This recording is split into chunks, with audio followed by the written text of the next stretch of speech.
thumb is as long as, teaching, client work, we'll be with you in a second. Teaching, client work, public speaking, as long as I'm entertained, that's all that matters, right? And so I encourage you to have the same philosophy. Cool. Yeah, great. That works. Hey, everyone. Hey. Hi, Facebook. Welcome to May Unstuck.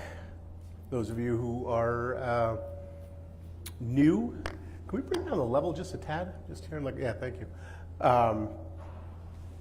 Do this monthly, been doing this technically for about 9 years. Took about a year off, 2 years off. Bringing people in every month, most of whom I've worked with on a client basis, student basis, colleague basis, who are up to something in the world that is expressive of who they are, maybe has some kind of transformative impact, and really just exploring their personal journey, not their work. And after having moved to the district, we're introducing folks in who I just find interesting and maybe don't have a history with. Steve Walter. I.e. me. So we met, and so we just dive in. Yeah. Oh, yeah. Okay.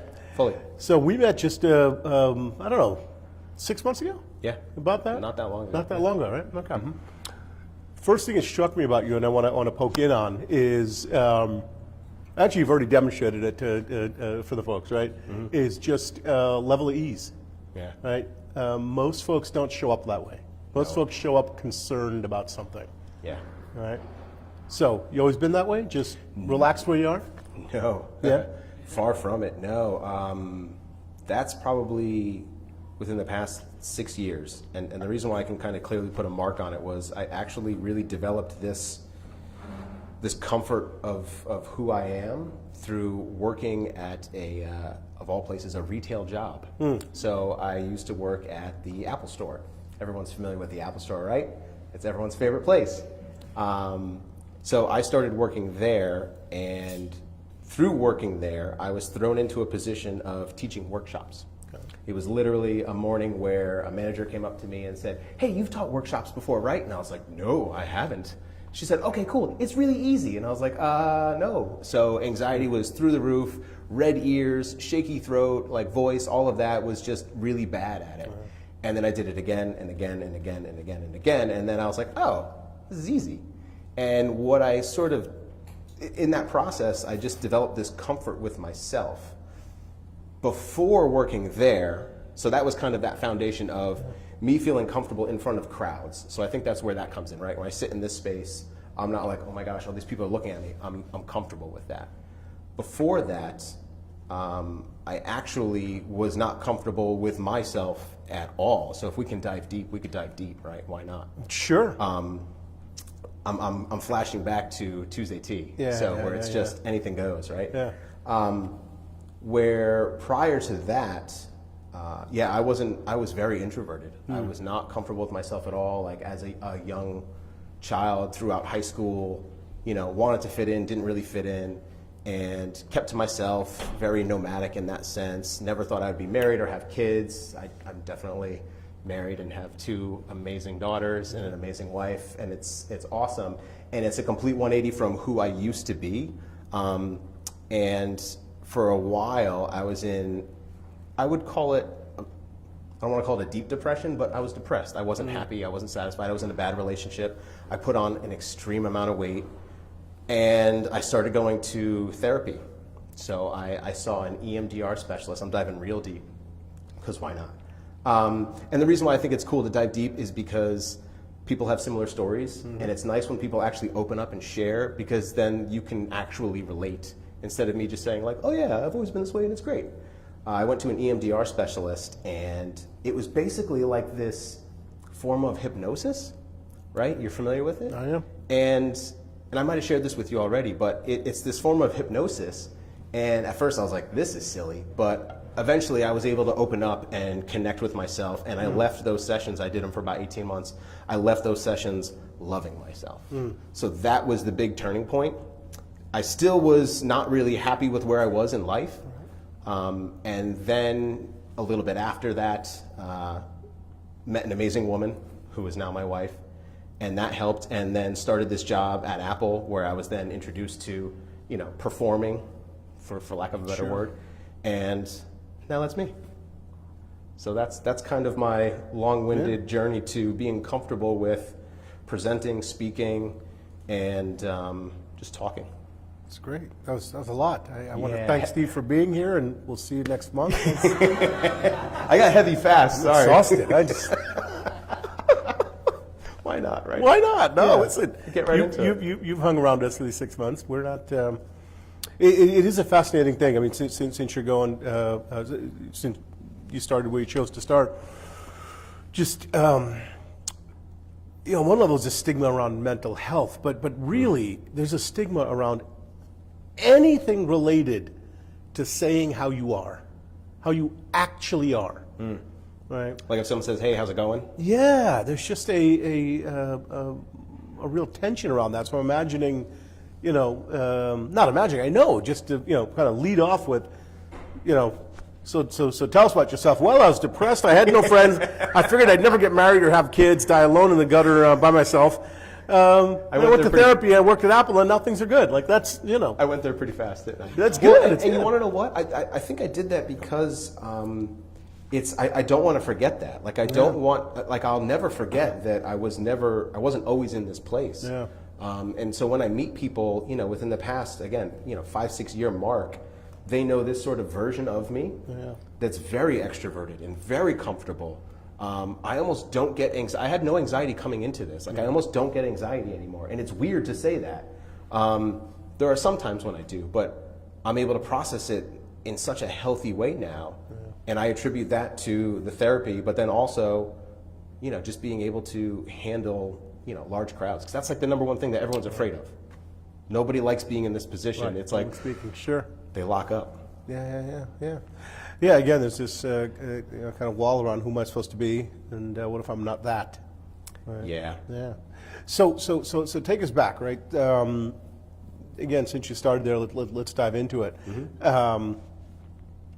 I think depression is significantly more pervasive than we acknowledge. Just low-grade depression, not you know. I mean, deeper depression may be also more prevalent than we acknowledge. It's a low-grade depression.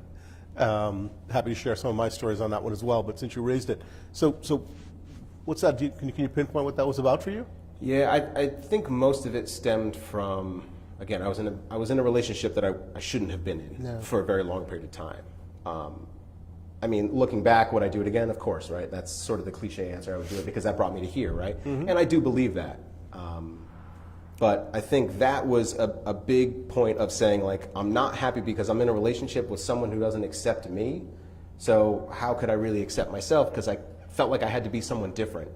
So then I was constantly questioning the things that I was doing with this relationship. So I didn't really ever feel satisfied.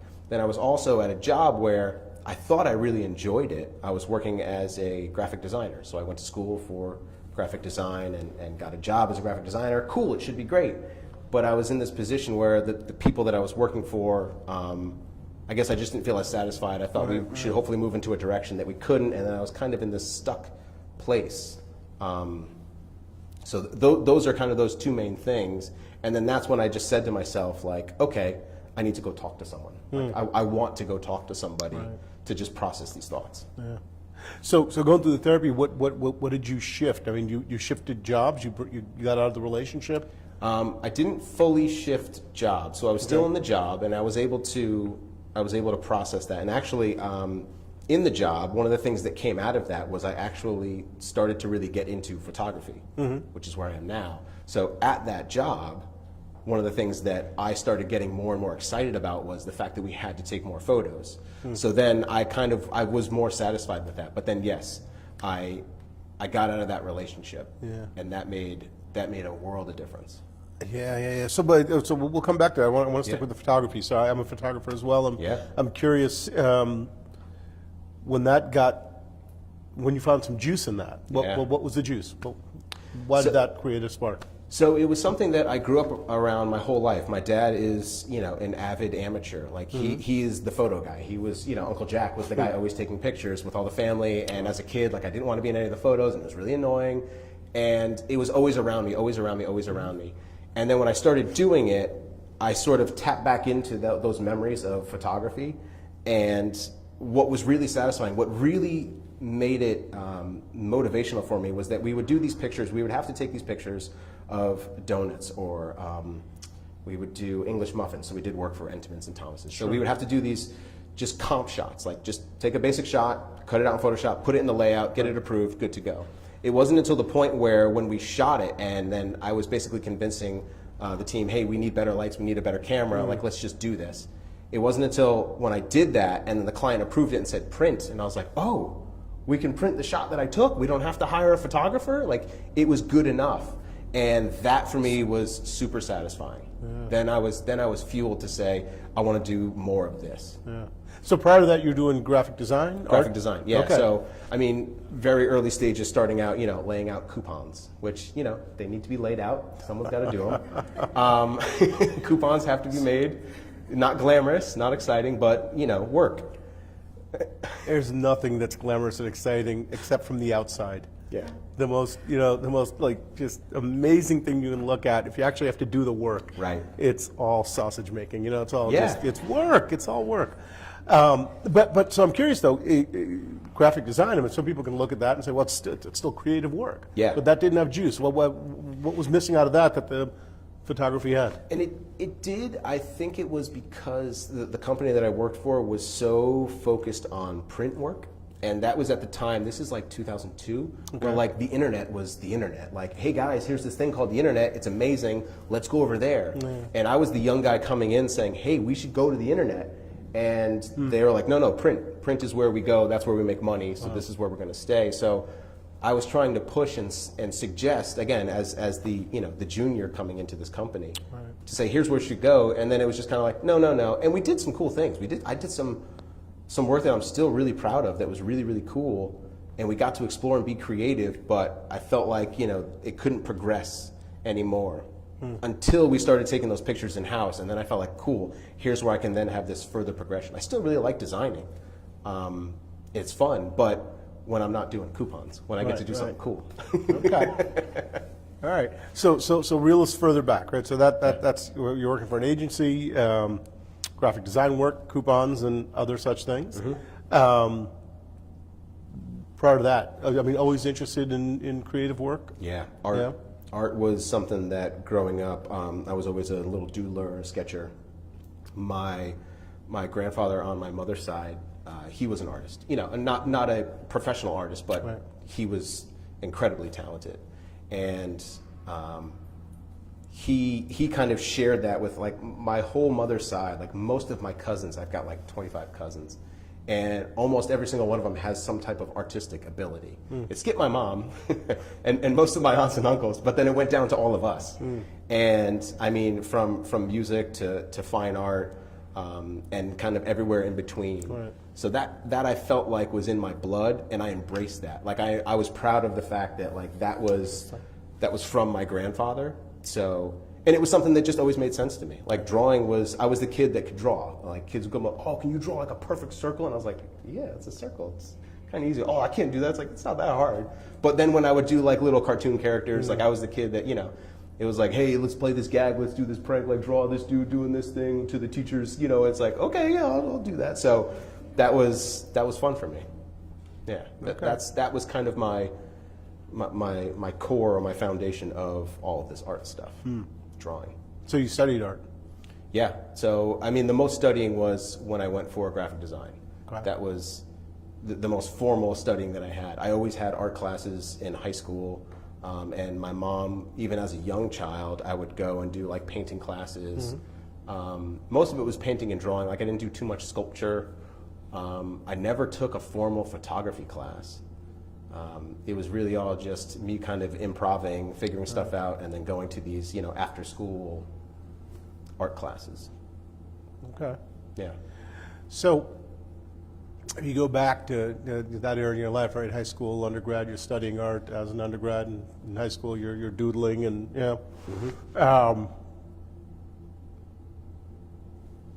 tell us about yourself at that stage. I strongly disliked school. I remember that. And I say that because it was something that, and even now as an adult, and then I think about how there's lately been this shift in the idea of school, and I immediately connect with that and saying, yeah, everyone learns differently, and you should try to find a way to, and it's difficult, it's so hard, but you should try to find a way to teach the people that learn in different ways. And if I connect that back to working at Apple, they actually sent me out for training to teach me how people learn in different ways. So now as an adult, I'm fully connected to that. So I bring that up, the fact that I didn't like school because I felt like I couldn't learn the way that my brain processed things. So a lot of what I would do, and I actually learned this when I was at that training with Apple, was I would be doodling while a teacher would be describing things. I pay attention, and I go, oh, okay, paying attention. But I was processing the information that they were saying in a different way by doing this drawing, and it was one of those things where we were in the class at Apple, and there was a kid doing the same thing, and I'm like, oh, he's not paying attention. And then when they brought up, the instructor brought up something, he's like, oh yeah, he flipped back to the doodle that he had. He's like, oh yeah, you were talking about that when I was drawing this. I was like, yes, that's right. That's how you process that, and that's how people can process that. So in school, I was bored, and I wasn't challenged the way that I should have been, so I had bad grades. I also learned later that I had dyslexia. I was never diagnosed or anything, but I had issues with reading comprehension. So I thought that like I wasn't a smart kid, and then I was just this art kid. So that's kind of the space where I was in. So like art was the only thing that made sense to me. So as much as I could, drawing and doodling was, and video games. Video games are cool too. But it was art, that's why I liked it. So that's where I was connecting. Okay, so I think I got a thread here. So a thread, I like it. yeah. This is all just my version of analysis, right? Yeah, no, I dig it. Put you in therapy online. Fully open for it. Yeah. So there's a through line, Steve, of education for you actually, and it's around. Well, I'm speculating. You tell me. It's around you teaching yourself, you being an educator for yourself, and in essence creating. I'm going to stretch this a little bit. It's a little stronger than I mean it, but in essence creating new curriculum for yourself that engages you. Yes. Okay. Yeah. So to do that requires a little bit of how do I want to say it? It's not self-awareness, but a self-monitoring, right? Kind of paying attention to yourself, which is different than self-awareness. Yeah. Yeah. So if you look back on your history, and even now, what kind of things do you do to check in? So it's funny, when you say self-awareness, that resonates with me for sure, because it's actually a bit of a neuroses of mine. So if I just can talk about that, like spatial awareness. Like I'm usually tuned into like where I am, what for example, a big pet peeve of mine, if you're walking through a mall, not that I've walked through a mall lately, but a high traffic area, like I haven't been in a mall in years, but a high traffic area and someone just stops. It drives me nuts. It absolutely drives me nuts. So I am the type of person where if I'm walking and I don't know if there's someone behind me, but I can assume that there is, so I'll tuck off to the side. Or I have the peripherals always going to just have this spatial awareness. Right. So that's part of where I kind of feel like I'm checking in with myself, at least on that level. So when you say that, I definitely am tuned to that.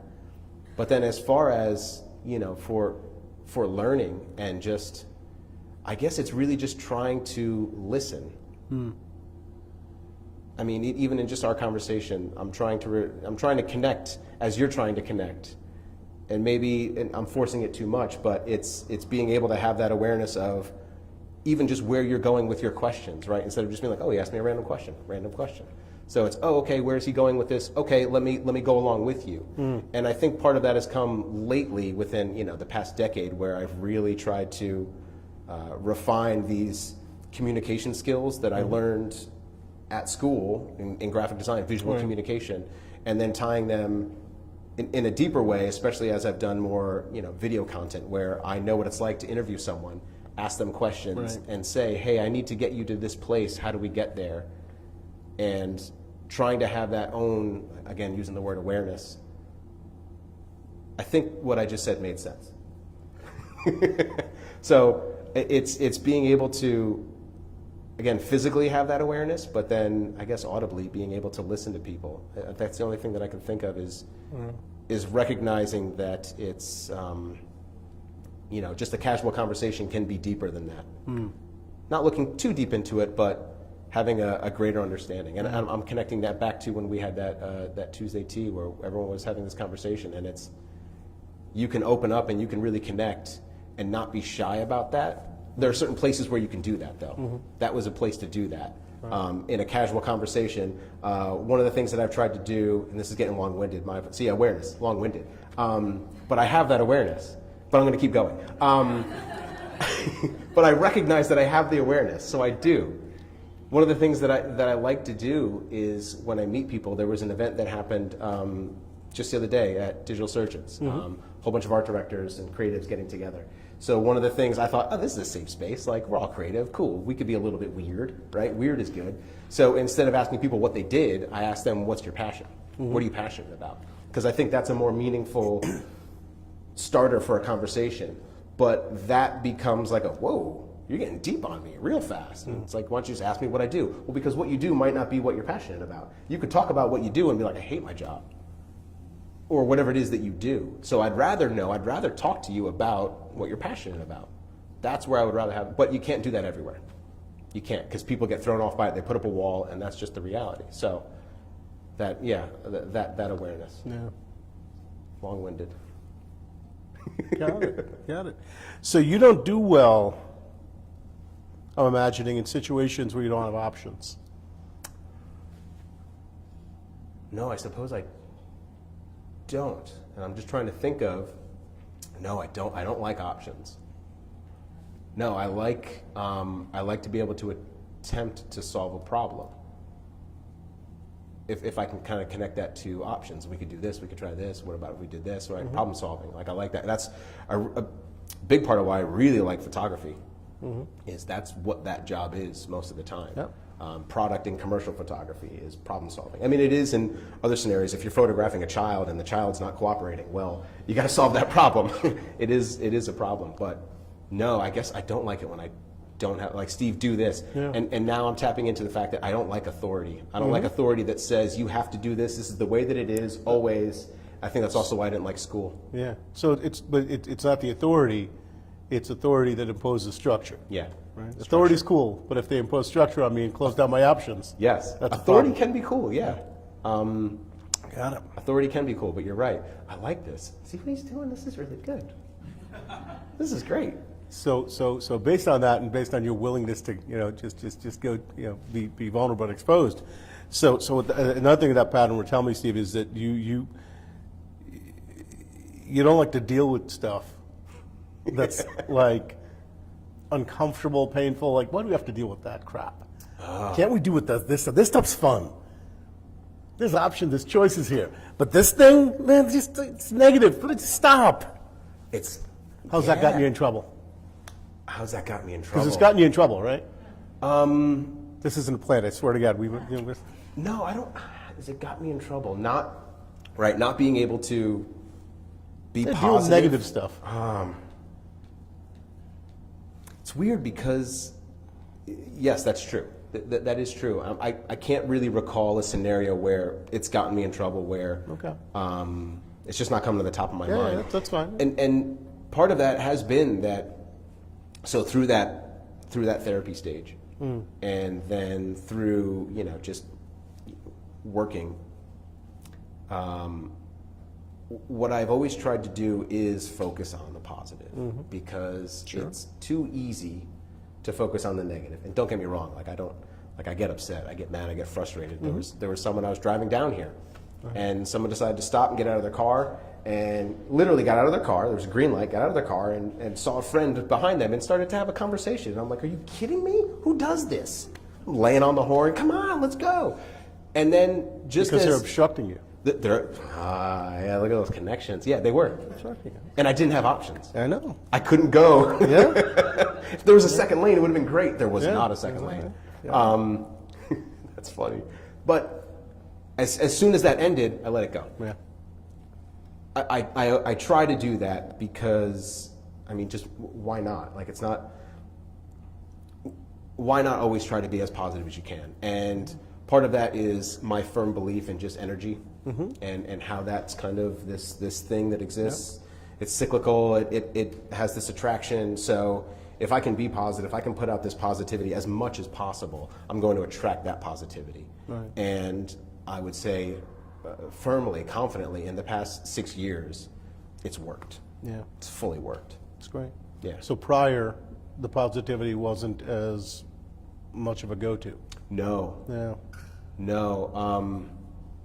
I used to think it was funny, or an expression that I thought would be good was just F it. Yeah. Like that was like a motto that as a teenager I was like, yeah, this is cool. F it. No, it's stupid. Why would you think that? Why would you want to live that way? No.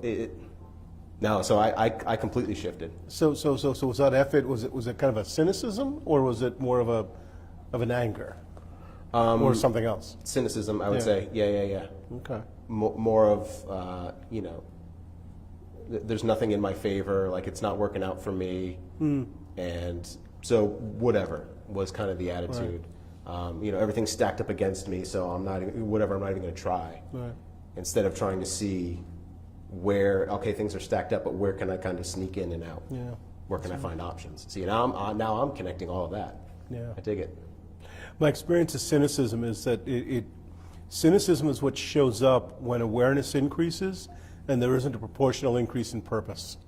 And so the more aware we get of anything, of a particular situation in the world, our company, or whatever it is, you get awareness, but your purpose, your sense of purpose doesn't expand proportionately.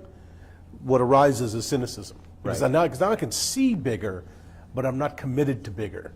Yeah. And so I get this F it attitude. Yep. Right? And it's one of the things we do to young people consistently, particularly now the past 20 years, where there's just awareness everywhere. We get to see everything, but there's no invitation to take on a bigger purpose around it.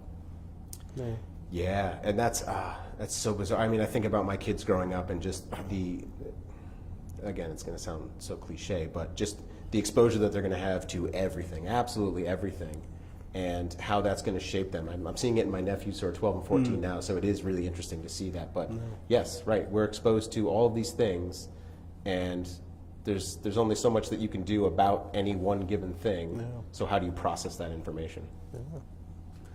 So it's a good pivot into another area, because you work. Almost everything you do on imagining has the effect of putting more stuff in the world, right? Whether it was 15 years ago coupons, or now content on Instagram. You're prolific on Instagram, and other channels, right? And so you're putting stuff out there for clients, for yourself, educational materials. I'm curious what your, philosophy is around what you put out in the world. I mean, I wouldn't label it as a philosophy, Fair enough. But what's my motivation? Yeah. Right? I guess those are kind of the same. They can be if you'd like. Right. I'm gonna make them. Put them together. I'm gonna blend them a little bit. So I guess again I connect that back to photography and some photographers that I've met, and if I can put them into very broad or just big categories. There's two types of photographers, or two types of anything, right, that works in a profession. Someone that wants to help you, someone that doesn't, right? Hey, and I'll use photography because that's where I'm directly connected to. Sure. Is I've met photographers where when I started in photography, hey, I'm a new photographer, how's it going? Cool, yeah. Don't want to talk to you. I'm not gonna engage with you because you're a photographer. Sure you are. And I'd gotten it a couple times where someone would be like, oh yeah, you're a photographer. Yeah, cool. And then later connect with me and go, hey, your work is actually good. I was like, oh, thanks. Yeah, remember when I told you I was a photographer? Like I wasn't. Yeah, it's decent. Thanks. And then immediately my thought was like, well, you could have that approach of, I'm not gonna, participate with you, or I don't want to be friends with you because you're competition, or I'm not going to share anything with you because there are these secrets. But really that was at a time where everyone started to, and the one guy who really opened it up was this photographer, Chase Jarvis.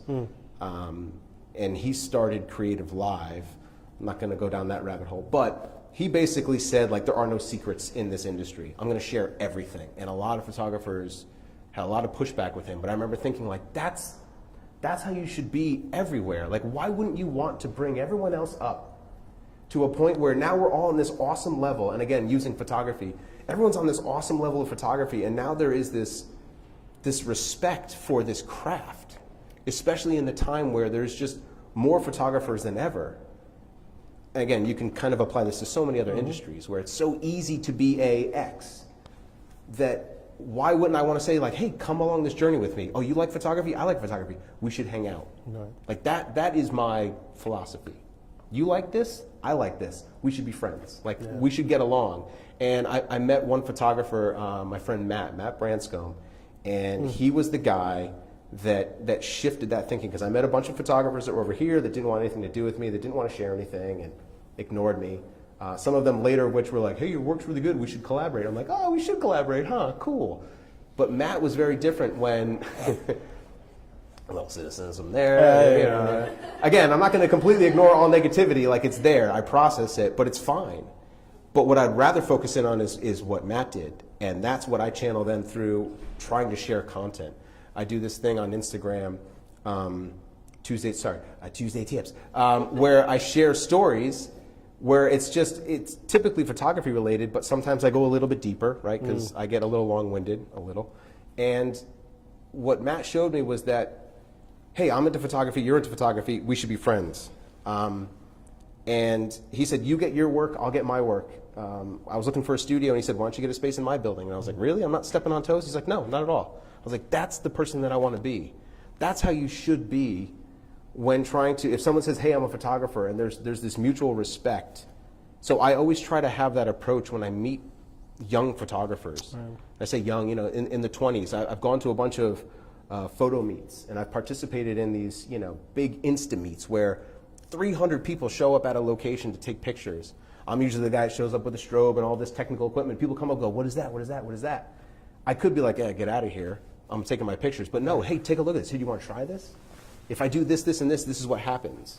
And what if we do this? This will happen. So I love sharing in that sense, and being able to, again, I love it, you're into it, right. Maybe you'll love it, let's be on the same page. So that, I guess, is my philosophy in that. I was exposed to two types of people. I would rather be the person that wants to encourage. It just seems to make sense. It's great. I mean, I know you've read the quote that's up on our door, because you've Instagrammed it. Mm-hmm. You'll all have to come by District to see the quote. It's too long to read here, but it's a quote from Arthur Miller that just speaks to the ridiculousness of competition and the constant invitation from the world to be in competition, but the utter ridiculousness of it in relationship to others who are out for the same kind of impact you are. Right? Yeah. I think we consistently confuse the means of manufacture with the voice underneath the manufacture. And so I can teach you all that. And our work has always been, I mean, we've been just, for decades now, just very transparent with the work, same mindset, right? You want the tools, great, take the tools. Yeah. In your hands, they're going to be different. You're going to create something different if you're responsible. Always. If you're not, you're going to be a carbon copy of us, and good luck. Go have a little business, fine, whatever. Always. But the reality is that the tools aren't the work. The work is the work. Yes. Yeah. Oh, right. Yeah. I mean, that happened. I get connected with that all the time. Like, oh, if I only had this type of equipment, I'd be a better whatever. No, you wouldn't. You wouldn't. I should be able to give you bare bones, and you want to explore and create and push the boundaries with what you have. And until you get to that point of pushing those boundaries, then should you seek new equipment to then fuel your ideas. Again, just connecting it to photography. So many people think, if I had this camera, this lens, I'd be a better, no, you wouldn't. Yeah. You should be able to get to the point where whatever you have pushes your creativity, and you go, I'm limited by this equipment now. I want to do this, this, and this, and I can't because of these tools. I need different tools. Yeah. Call them better, but I need different tools. So that's, I mean, anyone can be a photographer. Everyone is a photographer. Everyone here has a phone, right? It takes pictures. You're photographers. Like, that's the reality. Yeah. And there are so many times it's the DSLR killer. No, it's not. Stop it. Oh, this iPhone was on the cover of a magazine. Awesome. That's cool. Right. Like, let that happen. Oh, these guys, these new people coming in. It's like, let them. If they're going to fade away, they're going to fade away. Yeah. If they're going to hang out, they're going to hang out. And there's a reason why they're hanging out. Right. And you should respect that.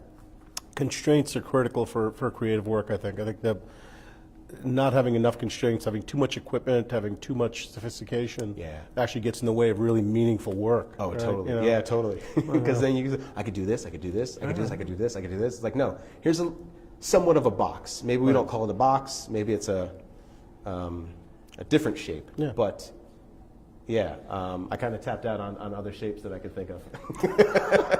I heard a little chuckle. It's a different shape. It's a different shape. That's good.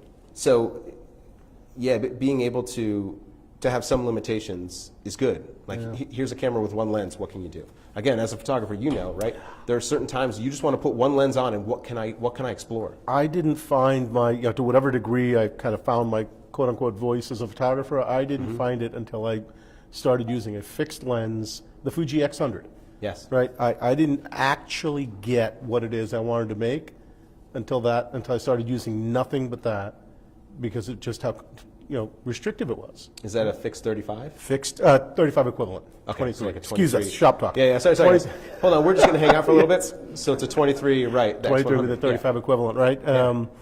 All the controls are manual. Yeah. And it's just, you got the old cliche, you got to use your feet to zoom. Yes. Right? And it's wonderful. It's like, it just opened everything up. Yeah. It's the Canon 5D, the Mark I, and then the Mark III. Yeah. The big, all the L lenses. It was great. Yeah. I got nothing done that I liked. No. Yeah. And that little camera, I started like, oh, okay, this is what I want to explore. So I had this value in that, and we lose that, and then we compound it with where you went with it, which is this sense of making work is competitive. Right. And so therefore the equipment and the techniques and the tools, all I got to keep up because I got to stay better than, as opposed to I got to dig deeper to find my thing. And whether that's in photography or in a startup, right? I got to dig deeper to find my thing, not go broader to try to copy your thing. Right. Don't just do the things that everyone else is doing because it will be successful. I mean, again, there are trends, right? A trend is defined as a trend for a reason. But a trend doesn't start, like you have to take a risk, right, to make something trendy. Like how does a trend of something start? Someone at some point had to say, well, what if I did this? And then someone else saw that and was like, hey, that's cool, I want to do that too. Hey, I want to do that, and it just keeps going. Yeah.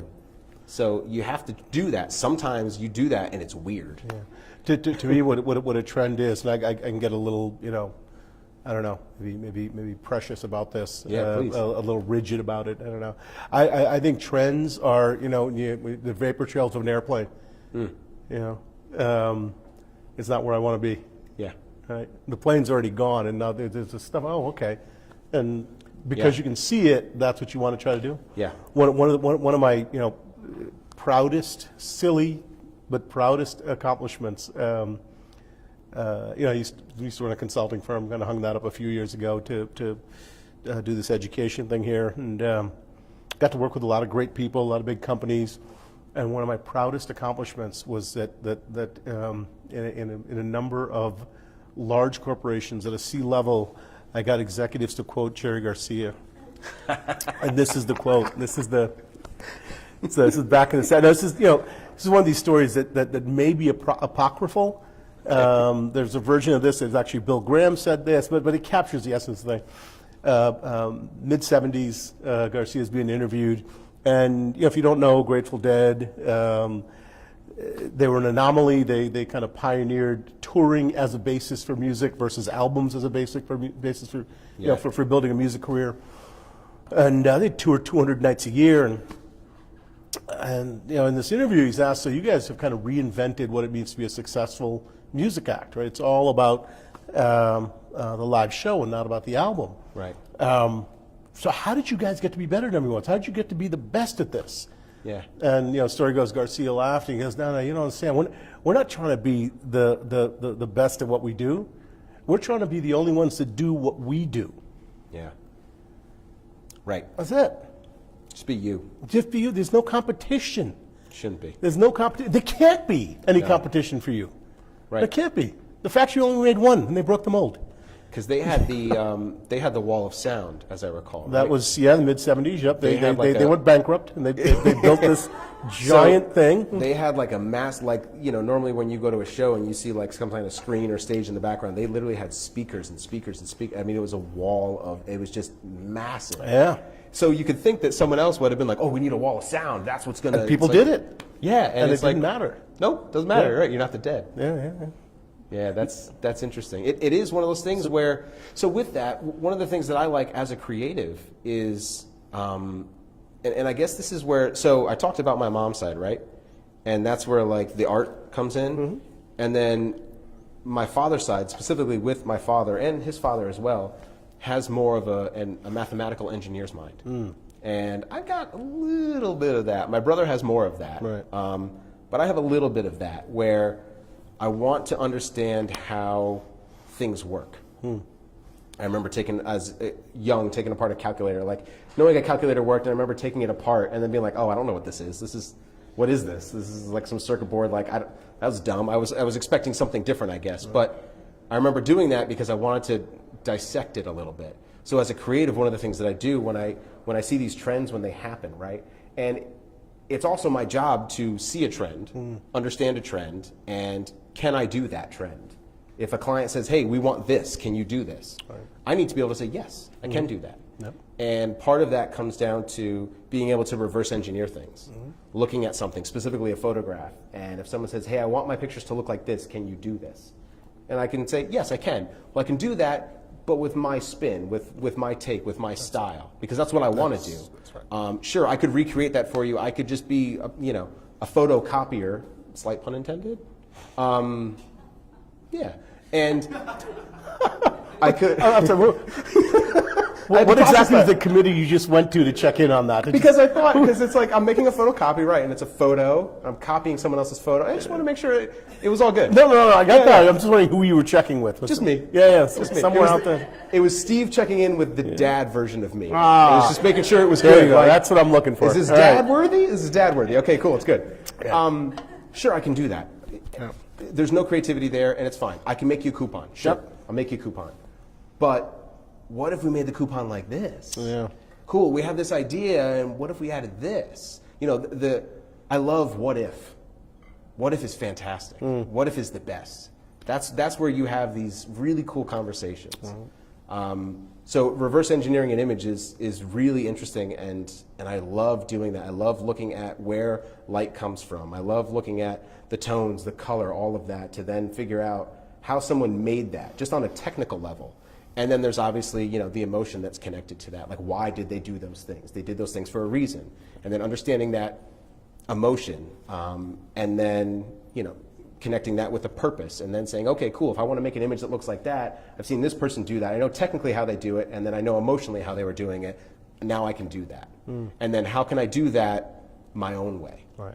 So it's, let me see that trend. A trend in photography has been bright and airy. How do you do that? You just overexpose a little bit, and then you desaturate everything afterwards.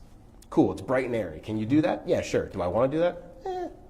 But if someone says, hey, our client is bright and airy. Yeah. Oh, cool, yeah, I know how to do that. Not a problem. Right. They're dark and moody. Do you know how? Yeah, I know how to do that. No problem. Yeah. So for And me, then you add your voice to it. always. And the client's voice. Always. Yeah. And you have to, but being able to have that kind of foundation and understanding of these trends to then see it. Sometimes it's annoying to see it constantly, but then saying, okay, cool, I get it. Maybe let me try it. Now I know it. Now it's just kind of locked in there as my photo vocabulary. Yeah. Yeah. Yeah, that's great. So what is your voice? Oh, geez. I know it's a really impossible question to ask somebody, particularly if you deal in visual medium. I'm asking you to put into words what your voice is visually. Yeah. But I'm going to ask it anyway. Yeah, I know. Oh. And it was funny because someone asked me, like, did you prepare anything for tonight? I was like, no, I didn't prepare anything because I just know we're going to have Hey, a it makes conversation. two of us. And then it's like, that's where it's like, I should have thought about it. What if he, but I could have never guessed that you would ask me that. Basically, this is my way of Makes two of dodging us. answering that question. Because I don't, what is my voice? I guess I can ask it a different way if you'd like. no, if I can kind of put that, and I'm going to kind of sidestep from the photography. What is my voice is, if I can put it in a word, sharing. I guess if I can try to simplify it, like I want to share. I know that's not the exact answer, but when I think about like, what do I want my voice to be as maybe deeper than a photographer, more as like a person? I want to share. But then as a photographer, what is my voice? I mean, I don't want to say what's my style, because that's different. Stick with share. I like share. Yeah. So what does sharing mean for you? Sharing to me is no filters, no walls, just being open, being exposed, being real. Just being real. And I think that's, if I connect back to the first 2 minutes I started talking here, was I'll put it all out there, and I'm comfortable with that. I mean, to an extent. Everyone's got skeletons, right? You don't want to just start throwing those out of the cloud. But I want to share that because more recently, those have been when I've had, real conversations with people. And when you can have those conversations with people, you're then going to have that deeper connection. And I get it. Sometimes you have to converse on a surface level. It happens. You need to do that. But when you can break down a little bit, I try to do that as often as I can, because then again, what I'm doing is I'm putting out that energy and I'm bringing it back into me, because I want to have those conversations, this conversation, right? There's a reason why we're sitting here. There's a reason why you asked me to do this. I put out some type of energy and it's come back. So I'm a firm believer in that. So if I can connect sharing and energy somehow, there's something there. Yeah. That's just where my thought's going. Yeah, that's great. So outside of photography and your kind of paid work and your just other visual expression work, what else does this kind of sharing energy play out for you? Oh, I mean, lately it's just my daughters. And that now sharing becomes teaching. Yeah. Right? And questioning. But yeah, it's been 100% with them.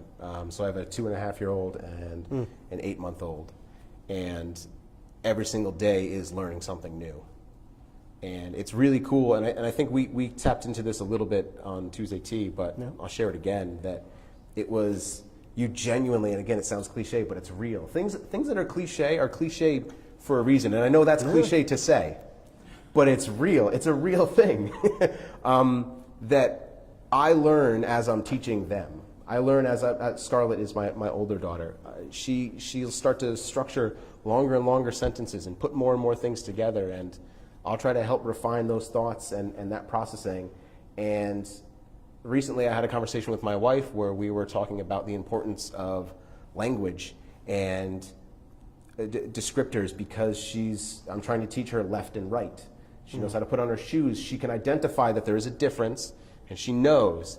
And then she'll say, this is the left one. And I go, that's right. That's correct. Because if I say that's right, she's going to be like, wait, what do you know? I said it's left. This is left. Dad, I know this is left, but it's not right. This is right. So it's weird when I get into those situations. So now that fills me in to say, okay, what conversations am I having with people where language is really important? And I think just in a society that's come out more and more.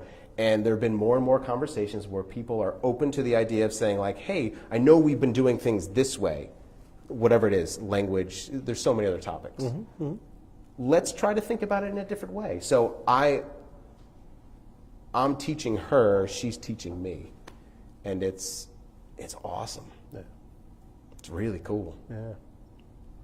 I mean, I think having children is what allows me to use the word amazing on a regular basis, because I'm genuinely amazed. And people will be like, oh, this juice I has amazing. It's not amazing. No. Watching a small brain develop, that's amazing. Yeah. Watching a child not know how to crawl and then crawl from one day to the other, that's amazing. The juice is good. It's a tasty juice. It's not amazing. A dog doing a backflip, that's amazing. That's kind of cool. All right, I'll give him that. A dog can do a backflip. That's up an here. amazing dog. Crawling baby, dog doing a backflip. So yeah, that's what I think where where my sharing has been at the forefront of my mind when I'm not doing some type of, creative work. Right. Yeah. So this comes up in almost all these conversations, and since we're at your family, let's go down this alley for a little while. In terms of just now, most of your work is relatively local. Yes, you're not. It's Northeast for the most part. For the most part, Okay. I do some traveling. It's not that often. Yep. Maybe once a month, maybe once every couple months. Okay. I'm going out of state or out of country. Yep. Yeah, Okay. that's rare though. Yeah, but even absent the travel, nature of the kind of work you're doing, schedules all over the place. Yeah. Yeah. So what's the kind of integrated life look like? Work-life balance, right? That's a big thing, and it's difficult. So, yeah, I try to, and so this is where if we come back to structure, I don't like it, but I need that. I need to say, I need to go in at 8:30 and I need to leave at 5. Because as much as I would love to stay and be creative for another 6 hours, Yeah. can't do that. And what's been really nice is the ability to more recently have a more structured schedule to kind of try to switch that off a little bit and say, let me save that for tomorrow. So what I've been doing lately has been, I use the reminders app with Siri all the Sure. time, and I'll say, remind me of this, remind me of this. I'll get these ideas, and I know that I can't execute them on that because it's like, oh, I got to go. Okay, let me just jot down these things because then I'll play with that tomorrow. So being able to have that balance, going home, and even my wife and I have the conversation of, hey, when we get home, like immediately, no phone for an hour. Don't look at it, don't check it. I know I'm going to get messages. I know you're going to get messages. Just disconnect from it. Be here with the girls right now. And it's difficult because it's there, it's always there. And then if I don't have my phone, this still goes off. And then I'm going, oh, okay, oh yeah, that's great, sweet. Nope, take off the watch, Right. disconnect from it. So trying to have that balance. And first thing that when I wake up in the morning, I consciously say, don't grab my phone until they're out the door, until they go out to daycare, and then right before I have to go to work, is there anything that I have to check on before I go there? But don't look at my phone before that, maybe for the weather. So trying to actively have that thought to say, disconnect from this. And even a lot of the work that I would do, I would bring home and I would say, okay, well, after the girls go to bed and everyone's kind of settled down, I'll do a little bit more work. But now I'm tired. Now I'm exhausted. Right. And, I got to do the dishes. I got to do the laundry. Like, oh, there's all these other things that weren't there when you had 2 kids. Right. So it was like, oh, I could work till 12 o'clock at night. And now it's like, no, 10 o'clock hits and I'm done. Right. So I have to do that in that structured space to say, this is when I do work. But yeah, really having, a freelance schedule is difficult. So I was just positioned a job to go to Canada. And I would have to take a flight, and it means that I would be away for 4 days with travel, working 2 days, so that's difficult. So I need to make sure I have a conversation, and I feel guilty to say like, hey, I have to go away, is this okay? But this is how, in some cases, I'm earning a living. Right. But I recognize that I can't do that more and more. I want to do less of that, as exciting and as cool as it is to take on these new jobs and travel. I need to be there. I need to be home. Yeah. So it's hard. It's very difficult. So it's nice when I can just be here local, Right. and I live 10 minutes away, and I can work up until 4:50 and go, cool, I'm good. Yeah, it's very difficult to have that shut off, that mental balance, especially when trying to be creative, you get inspired by little things and you want to act upon that, and you can't.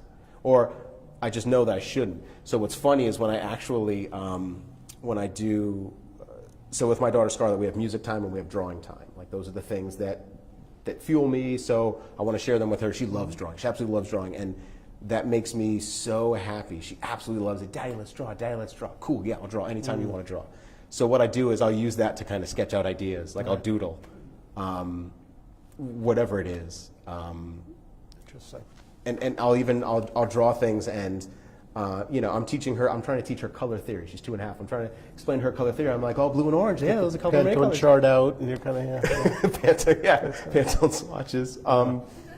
So, yeah, But I do, and it's funny. Like I'll have those conversations, and I'll have deeper conversations with her.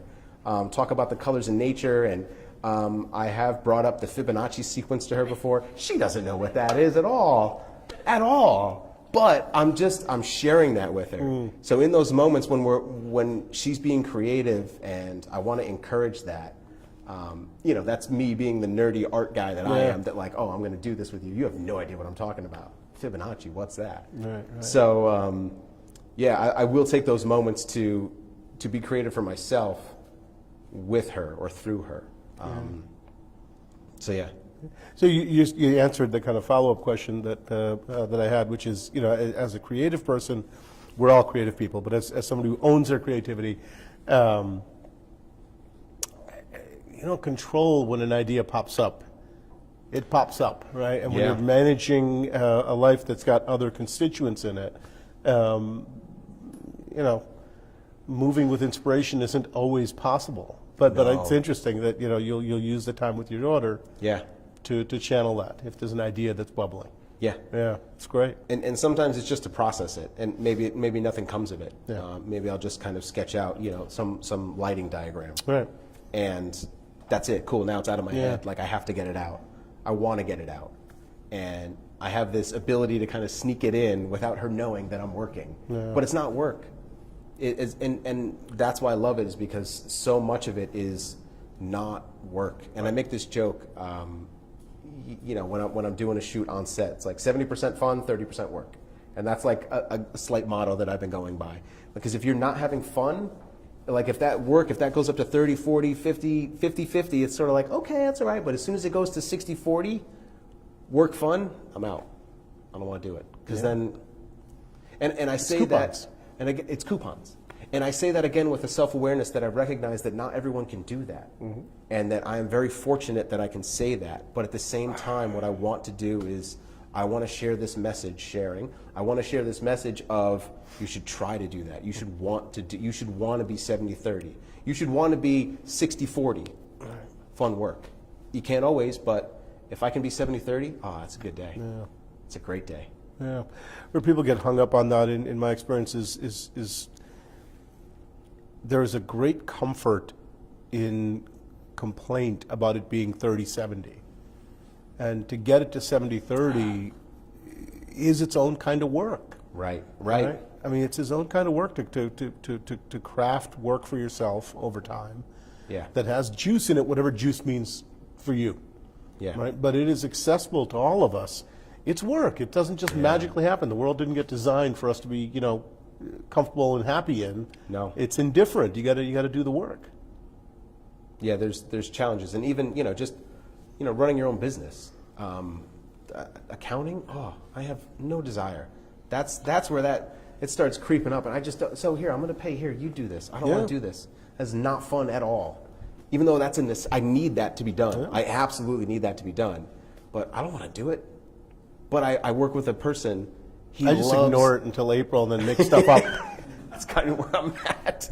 Yeah. Oh, hey, I've paid everything, swear. But I have an accountant who loves spreadsheets. Yeah. He loves spreadsheets. And I'm like, cool, you're my guy. That's 70% for him. Yes. Right? Yes. That's my Making point. Formulas. Yeah. And I had this conversation with him. It was actually really cool because we got into it and we're talking about spreadsheets. And I actually connected with him because he was showing me the things that he could do. I was like, oh, so you're basically just programming. He's like, yeah, kind of. I was like, you're kind of doing this type of coding thing. Yeah. I was like, okay, now we're getting a little nerdy. Now I'm into it again. But it's still a spreadsheet. I don't want to do it. Send me a bill. Right. But yeah, once that starts to creep up, that's when I'll try to tap out. So obviously as a creative, I want to have my brain there. And that's one of the great benefits of working with a team of people, right? And that's lately what I've been able to do is have these ideas. You work on this, you work on this, you work on this, and then together we're going to make this thing. And if we can, again, stay at that 70% fun, you're having fun doing that, you're having fun, cool, this is going to be a great day. And I want to embrace that, and I want to be aware of that as much as I can. Not every single job that I do is that. And that's okay. There needs to be balance. This is another thing folks just kind of miss, that your 30% is somebody else's 70%. And we keep trying to impose our 70% on everybody else. You know, what I Yeah. find fun is, this is what a good workplace looks like because it's what I value. Well, Yeah. no, that's Yeah. what you value. Yeah, and it's so interesting when you encounter that and you want to. I mean, it's no different than if I started to have a conversation with someone about sports statistics. Right. You know, I say sports because I can't even name a specific sport that I would want to have. Someone starts talking to me about, yards rushed, I'm going to be like, whoa, okay. But at the same time,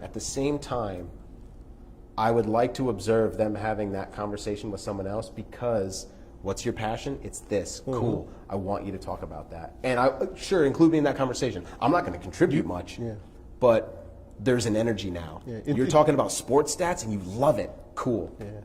Don't stop loving it. Somehow find a way to make that a job, and that would be great. Everyone would be happy. Enthusiasm is like oxygen for you, isn't it? Yeah. Being around enthusiasm. Even if you're not enthusiastic about it, being around enthusiasm. Yeah. Is, People talking shop, that's the best. Right. Whatever your shop is, when people talk shop, that's fun because then you see people get illuminated. Yeah. And you're not thinking about any negativity at all. You're pushing all that stuff to the side and you're just enjoying.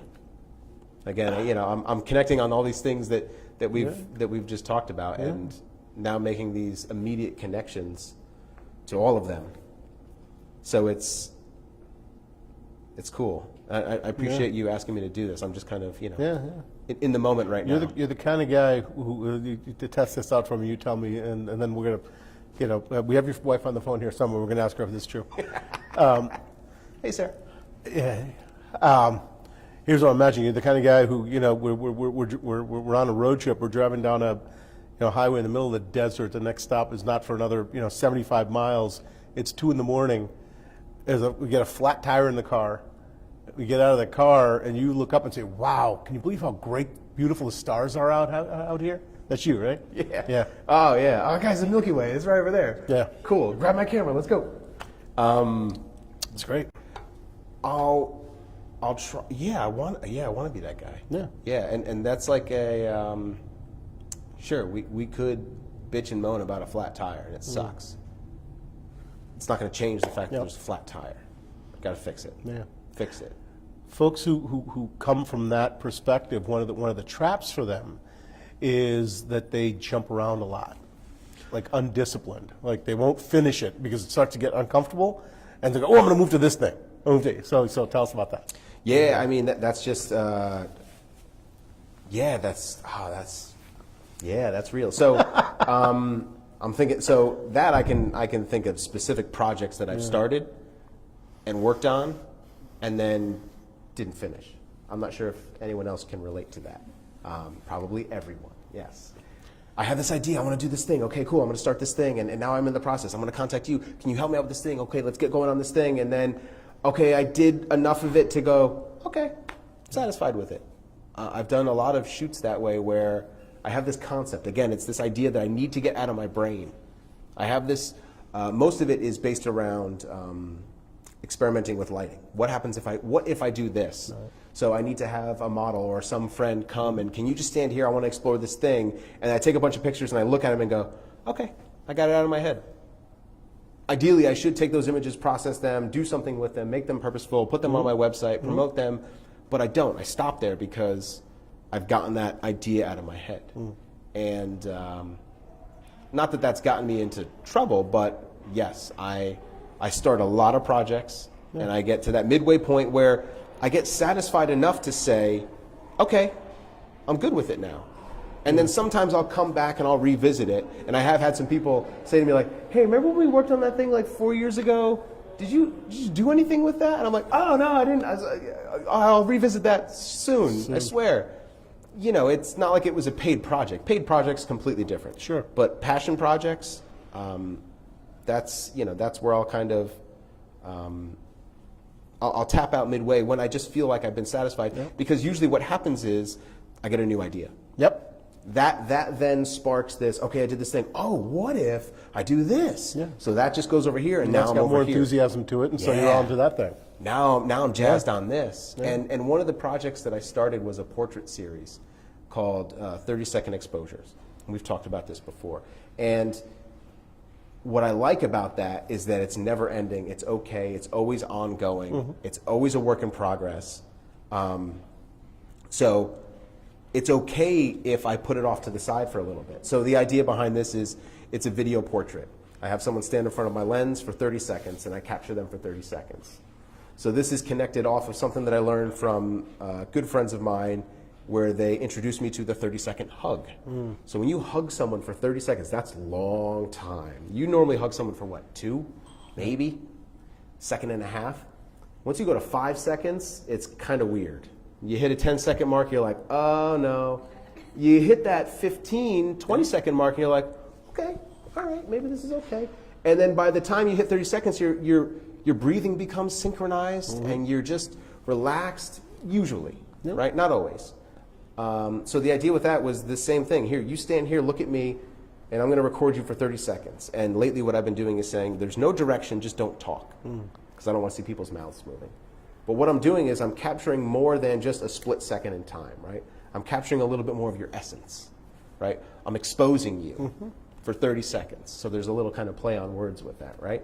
And then there's this tie back to a 30-second exposure in photography, right? Sure. It's like a long exposure. So I'm exposing you for a longer period. So like I've kind of done this deep-rooted thing, but it's a series that when the moment strikes me, I'll come with some equipment to some event and I'll just do it.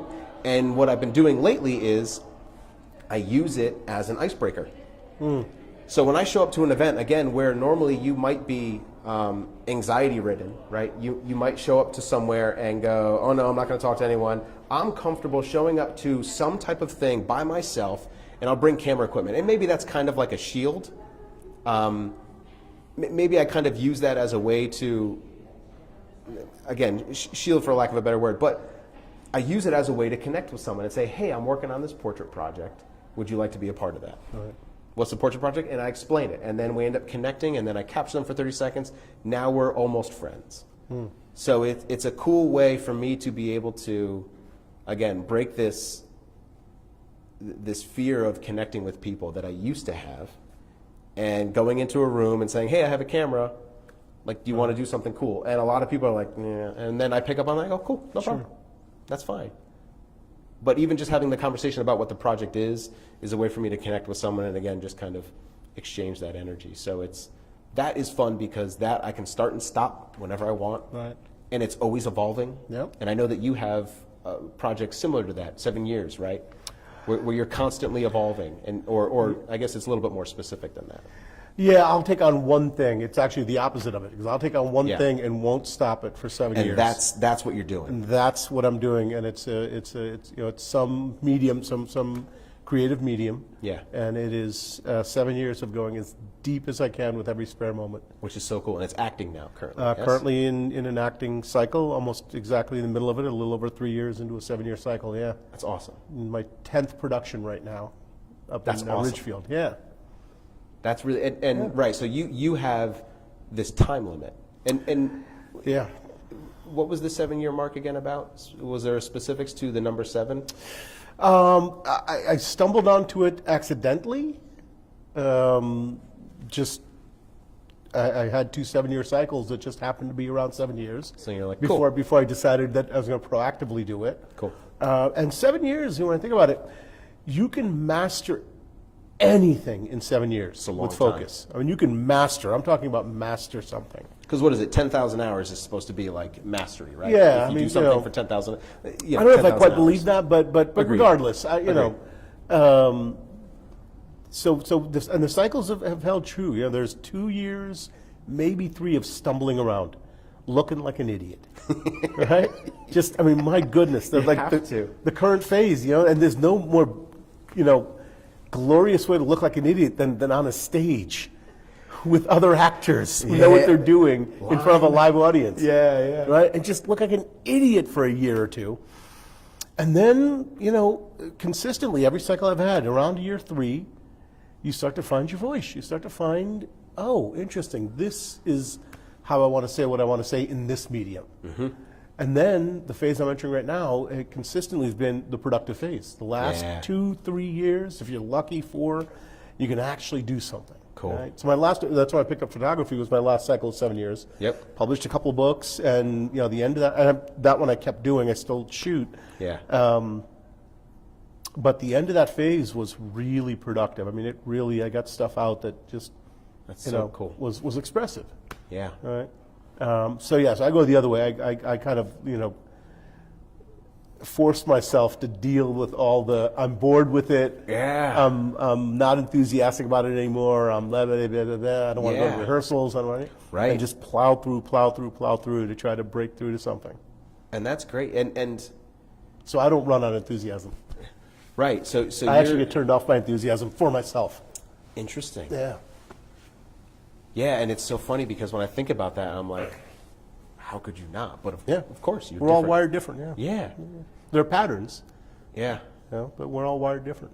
And then I think about the people that don't ever start something, like the opposite, if that makes sense, which is the same. Right? The people that don't start something because of the fear. Sure. I'm going to fail. Yeah, but what if you didn't? Or what if it was worth it? And it's that analysis paralysis of, Sure. Oh, I'll start this when I'm going to think about this, and I'm going to think about this, and I'm going to think about this, and never do anything. Mm-hmm. I don't like that, and I know that I kind of sometimes will start to fall into that, and I'll overanalyze things. Yeah. And even in moments, sometimes during and I guess this is where I've got too many options. I have all these options. Now I need to then limit myself and say, nope, cut that. Cool, now we come over here, and then that's when I settle on an idea, and then I start doing it. Yep. And then, more options, Right. like a dog, squirrel. And Yeah. it's more options. Right. Okay, cool, let's see what those Let's do. see what those are. Yeah. But it's when I'll have conversations where people have these ideas, I'll always try to, so many conversations about people wanting to open up like a restaurant. I don't know why, but like a lot of people are motivated to open restaurants. It seems like people are so passionate about that. Like, I want to open up like a wings place, like a barbecue and beer and wings. I'm like, do it. Try to do it. Explore those ideas, and you could talk about it a lot, and that'll motivate you to an extent, or that'll fuel you to, like, you'll be satisfied to have the conversations. But then it's okay. There's enough conversing, like try to put some action, like then start exploring, okay, what would the practicality be of actually doing that? Sure. And then you might go, okay, cool, that's more than I want to take on. Or you might say, okay, I need to connect with a couple people. I need some people to help me with this. Right. So then now you're kind of shifting and saying, well, what I realized is that now I'm better at kind of putting together a group of people that can help execute this idea instead of just taking it all on myself. And I guess that's really what entrepreneurs do, right? That would be their specialty, is to say, I have this idea, I have this concept, I want to make it happen. Yep. I can't do it by myself. There's no way. But this guy, and she knows some, and he could probably, then you put those people together. So it's not being afraid of the idea that you can't do it. Ask people for favors. Just ask people. Well, and listen, anything worth doing for yourself that's uniquely yours, how could you know how to do it? You've never done it. No. Right? No one's ever done it. Nope. There's another, everything, there's that book, Everything I Needed to Know, I Learned in Kindergarten. I would write a parallel to everything I needed to learn. I learned at Grateful Dead shows. Another Dead story. Bob Weir in the early '70s. It was good. Two in one interview. We're going to get the Dead in. I love it. Weir, the rhythm guitar player, started with them when he was like 16. Early 70s, he's in his early 20s, and he decides he wants to start playing slide guitar. This is a true story. This one I know is true. And so he starts playing slide guitar, and of course they tour 200 nights a year. Yeah. So where are you going to rehearse? Right. Where are you going to practice? Yeah. He's practicing live in shows. You listen to shows from that era on the handful of songs he's playing slide guitar, it sounds horrible. It's awful. It's awful. And he tells this story. Yeah. He said after one show, I'm like backstage, I said, I got to stop playing slide because it just sounds so terrible. I don't know. I mean, I'm bummed out. I really want to learn how to play. And he says, Garcia looks up and says, why don't you try playing louder? Brilliant advice. He did it. Brilliant advice. It's great. Don't worry about it. Don't try to just keep playing. Play louder. Yeah. You'll get it. Yeah, that's Great cool. advice. Just play louder. That is good. And It's hard because that fear is real. Yeah, it's real. Of course it's real, but so what? Yeah. Yeah. And it's, you could say those, what's the worst that can happen? But really, what is the worst that could happen?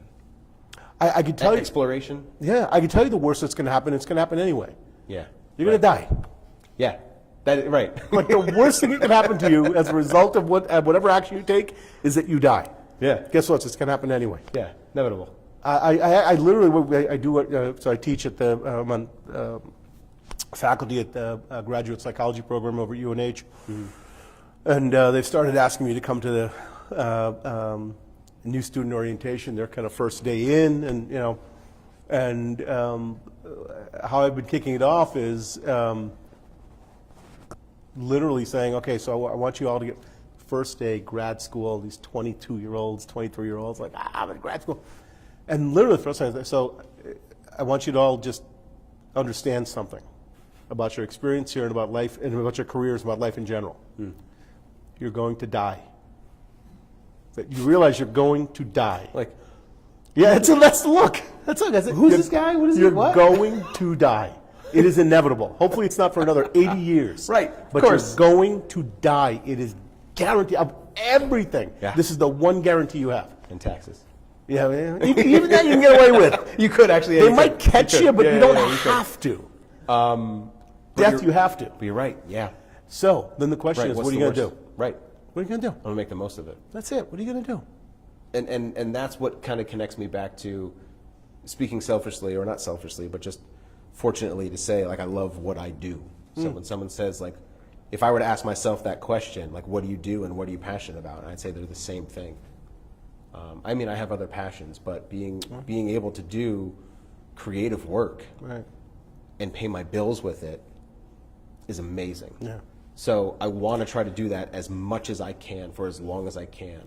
Yeah. That concept, fake it till you make it. Yeah, sure, there's something to that. And again, what I do is I try to educate myself with the ability to reverse engineer things, so that when someone says, can you do this? I go, yeah, sure, of course I can. And then I figure out how to do it, right? Yeah. Fake it till you make it. But I would rather do that than go, no, I can't do that, and then let me do something safe and know that it's secure and it's consistent, and my brain says, no, I don't want to do that. But there are some people that is absolutely fine to say, I want the consistency, I don't want to take risks. Consistency is their 70%. Yes. If that's expression for you, if structure and order is expression for you, great. Yes. But that's passion. Yes. I like having, to your point, I like having those people around. I like them to do, the accounting and Make the those organizational. It's Make them real pretty, color coordinated, all of that There's stuff. senior work in that, and there's like, high value. There's no For sure. hierarchy to this stuff, right? And so when I think about that, right, like my brain wants to go to this creative, risky space, but then I have to recognize not everyone wants to do that, and that's okay. Like there should be nothing wrong with that. And instead of me saying, yeah, but don't you want to? No, I don't. To try this one out, there's another thing I find people collapse out in the world, and it creates a challenge. Is it the case that you like to go to the risky space, or you like to go to the uncertain space? Yeah, I guess I don't like. No, uncertain. Uncertain, right? Yeah, all it's not creatives, they risk. work in uncertainty. Yeah, it's not so much risk. Right. We treat them as the same thing. Yeah. People treat uncertainty as risk. Risk is something to be managed. Yeah. Uncertainty is something to be engaged with. Yeah. They're very different things. Right. I don't know what's going to happen, but there's something exciting about that. I mean, I know what I'm doing, but I don't know what's going to happen. So, cool. Improv. Yep. Right. Yep. That's, I'm sure in acting, right? You've experienced quite a bit of, or I'm not sure. Have you done any kind of improv? I've not done improv, but listen, closing night of the show I just closed out here in New Haven, closing night, one of the actors didn't show up. Oh. Turns out he was in jail. Oh. Go figure. Fantastic. Creative types, right? And we still don't know what happened, but... Uncertainty, there you go. So, we're talking about improving, right?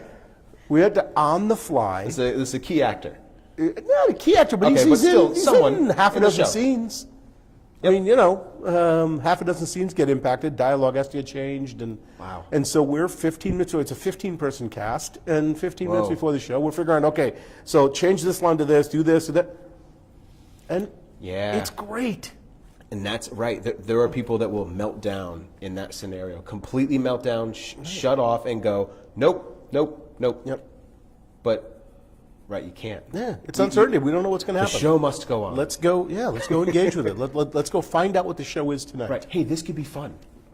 And even if it's not fun, let's go find out what the show is. Let's just For you, it's fun because you It's fun, yeah, it's you fun, drive off it's that fun. juice. Yeah, it's fun. Right? I don't much care if it's fun. Right. But, Like for me, it's like I don't care. but let's explore it. Yeah, I want it. There you go. Let's explore this. I want to explore. What if? Right.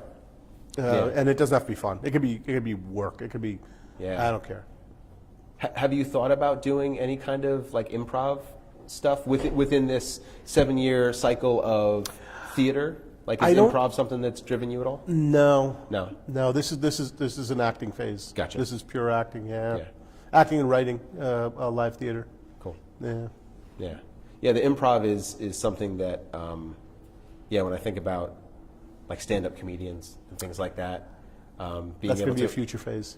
you're doing comedy? Yeah. Fantastic. I don't know when, but it'll be a cycle. A friend of mine moved out to California 6 years ago, and with the goal to say, like, I want to do stand-up. Yeah. And he's doing. I mean, he's playing. He's playing at the Comedy Store. He's playing at the Improv. Like, he had his face and name. Yeah.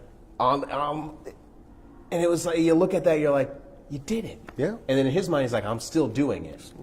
But it's cool to see that like he's hit this level of comfort.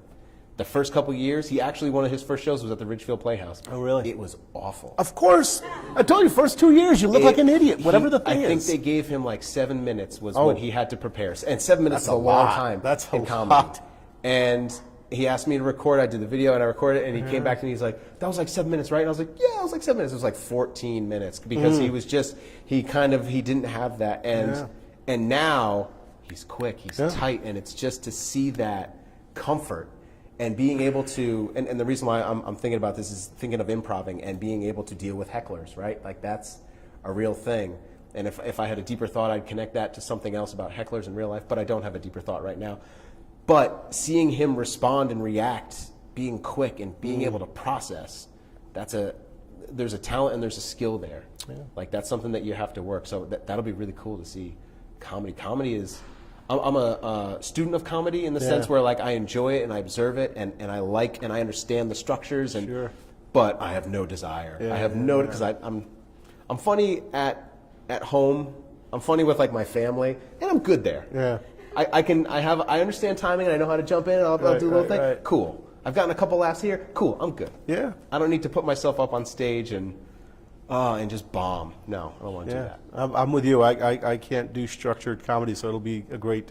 I like doing stuff that I shouldn't say like.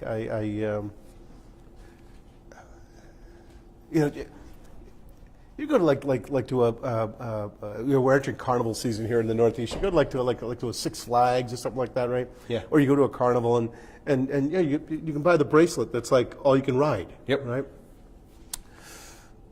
Is my analogy for the world. Everybody gets born with an all you can ride bracelet, and yet because early on they rode a roller coaster and they loved it, all they freaking do for 80 years is ride a roller coaster. And my mindset is, I want to try all the rides. All the different rides. I know I love the roller coaster, so I'm going to ride that 8 times more than anything else. Yeah. But I want to try a bunch of rides. Yeah. All right. And so the stand-up, I'm with you. The idea of structured jokes, not my thing. Yeah. And so it'll be great to look like a complete idiot doing that at some point in my life. Yeah. There's one joke I can remember, and it's just like, from 100 miles away, I can hear my daughter groaning because she knows the joke I'm going to tell. Yeah.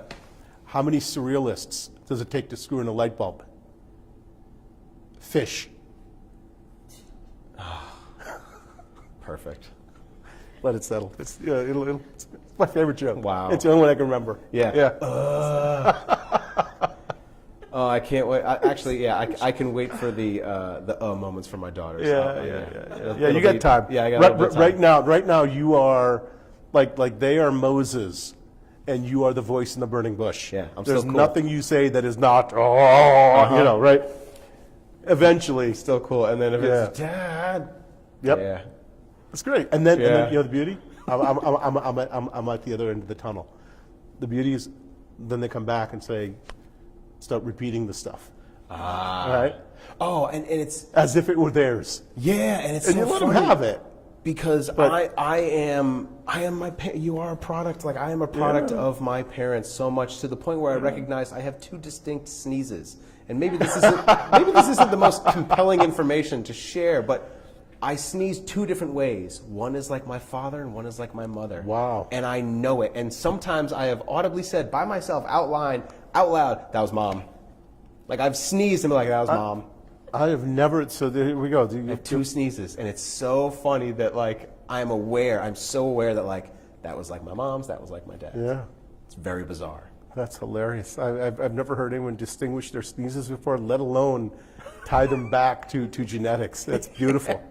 And I love mean, it. I obviously do the things that, my parents did. And my dad would, as to us when we were kids, he would want us to get like, tattoo me is what he would say. And like, I just instinctively started saying that to Scarlett, tattoo me. And I was like, oh, that was dad. And it's just so funny how that he just did it. He said it. Who knows where he came up with it.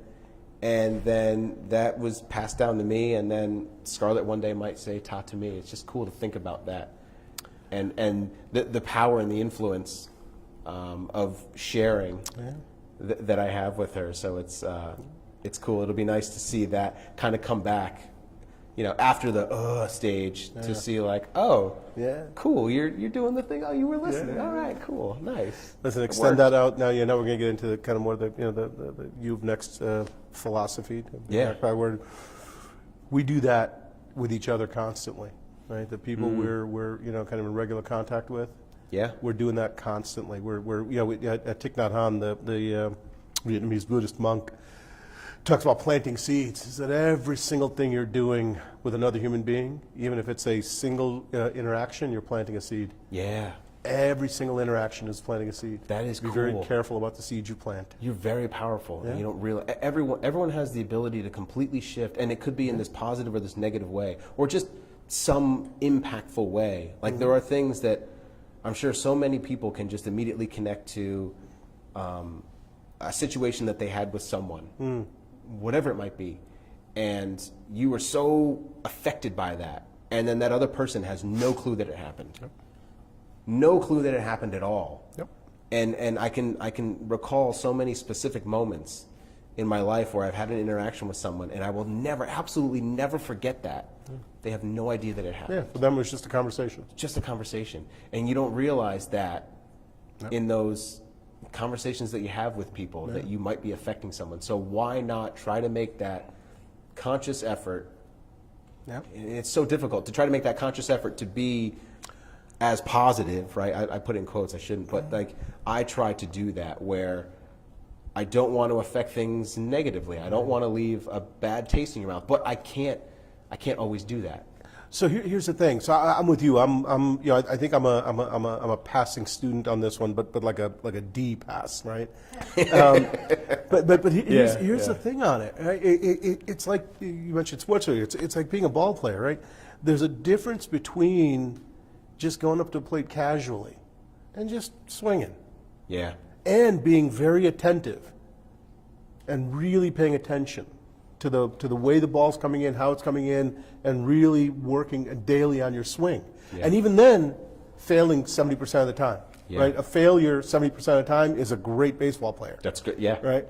And so I don't think it's about getting it right the majority of the time. I think it's that every time we're up to bat with other people, that we're as attentive as a pro athlete is at the plate. Just having that effort. Yeah, because to your point, we don't know. We don't know No. what the impact is. And a lot of times we plant a bad seed inadvertently. Yeah. But are we paying attention to all the swings? Right? That's a big part of our work, right? Are we paying attention to all the swings we take? Yeah. Yeah. Right, just to have that consciousness. Or again, I connect it back to the awareness of what am I saying, knowing your audience, how are you communicating? And right, if maybe I said something, maybe I did, it's difficult. But what I'm not going to do is I can't let myself be overwhelmed by that and be like, Right. now I'm not going to not have a conversation with someone because I might. Well, yeah, of course you might. Again, back to the baseball player, right? struck out 7 out of 10 times. I mean, I'm not going to go back up to bat the 11th time. Right. Of course, I'm going back up, and I'm going back up with full attention. Yeah. Yeah. Yeah, you do have a good amount of influence on people. Mm-hmm. And it's interesting I say that word, and now I think about how that we are in this sort of era of influencers or influential people, and that is now all just connecting back to what we were talking about earlier of how so many people are exposed to so many different things, and influencers is a thing. And then I think about, well, okay, how are you influencing someone? Is it just to buy a product? Okay, cool. Well, that's maybe your passion, and that's how you earn a living, or maybe it's just the way that you earn a living, and you're doing that. Or are you doing things where you're trying to share something that's genuinely good? Yeah. But even then, you can't control the fact that even though your message was intended to be good, that someone's going to be like, oh, well, he said this thing, I didn't like that. And it's like, well, I tried. You know, It's only so much. Yeah. The origin of the word influence, it means to flow into. Flow into. To flow into. Okay. Most of what happens in the world, and particularly now, to your point with social media, it's not a flowing into, it's this. Pushing. It's a desire to move you somewhere. Yeah. Externally. Yeah. Right? We call it influence, or I get that, but there's yeah. no regard for the experience of the individual. Actual influence, the origin of that term, and is to flow into.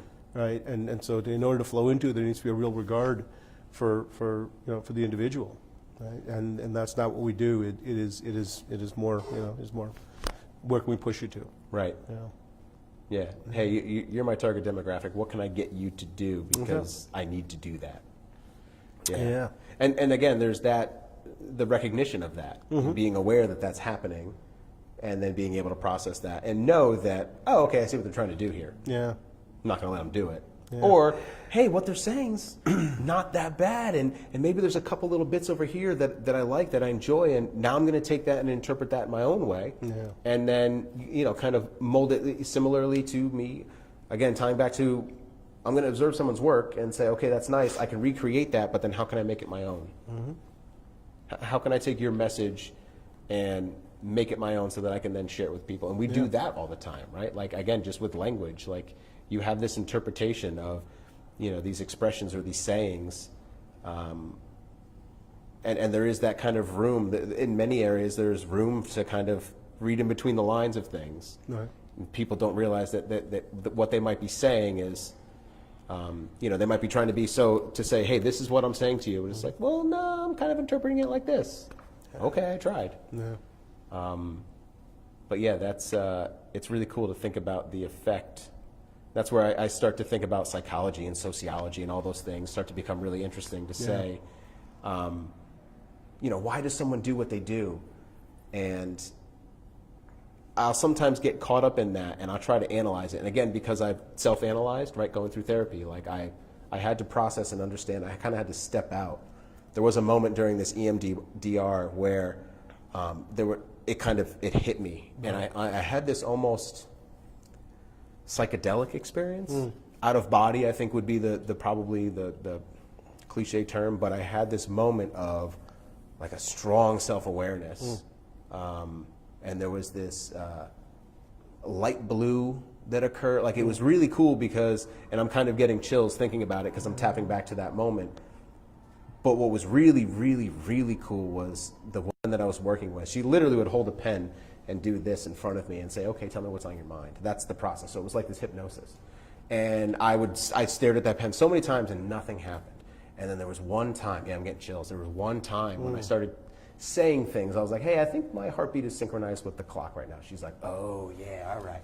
And I saw her like, here we go, like, here, it's gonna happen. And really all it was this tapping into me and being able to connect with what was happening. I was in that moment and I had this self-awareness. And that was just so powerful, so that because I've done that self-analysis, when I'm looking at other people, and then, again, I try to actively do that. Well, this person cut me off because maybe they're in a hurry. Like, maybe they have something really urgent going on. Like, yeah, I'm going to lay on my horn and let them know I didn't like it. But now I'm going to let it go because who knows what's going on with their life. And it's so difficult to do that all the time. But recognizing that people are coming from different places and people are being influenced by all these different things maybe I'm rambling with that thought, but it's really interesting to start thinking about that. And who knows, just from you guys listening or whoever's listening, that they might be influenced by some things, and this is just us just talking. It's cool. Yeah. It's powerful. It is. It is. It is. So on that, well, let's see if these guys have any thoughts, observations, comments, questions. But before we do that, how's the beer? It's really good. Yeah. Brew of Next in-house beer, brewed by our friends at New Beginning Brewing. New Beginning Brewing. One of the owners over there, Chris Moyes.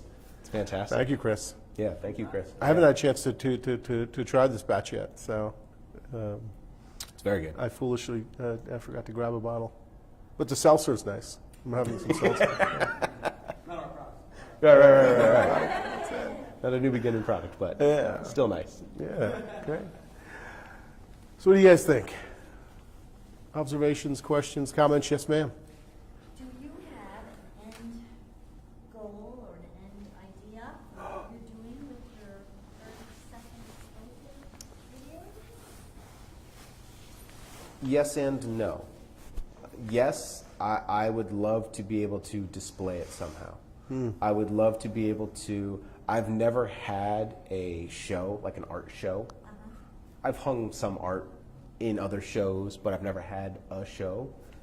I think that would be cool to do. And then the analysis paralysis hits me where I think about the logistics of how would I do that, because at this point, recorded and edited, I think there's around 30, and then recorded, not edited, probably close to like 50. So enough where my thought would be to have a big screen and looping through all of them. Ideally, multiple screens. But then multiple screens, now it's, okay, well, I got to get the funding, I got to find a space, all those things then prevent me, but that I think is where it would go. So I say yes because that would be cool, but then no because I haven't actively worked on that. But I think I haven't written off that idea though. But yeah, I think that would be cool. Yeah, but if you wanted to just look at them, if you have Instagram, it's at 30 SECEXP. I need a better handle because I have to say it like that every time because I can't say SecExp. That's not a thing. Yeah. But yeah, so that's where it resides right now. I'm curious if when you mentioned that you referenced the 30-second hug. Is that Brainerd Carey that you picked that up from?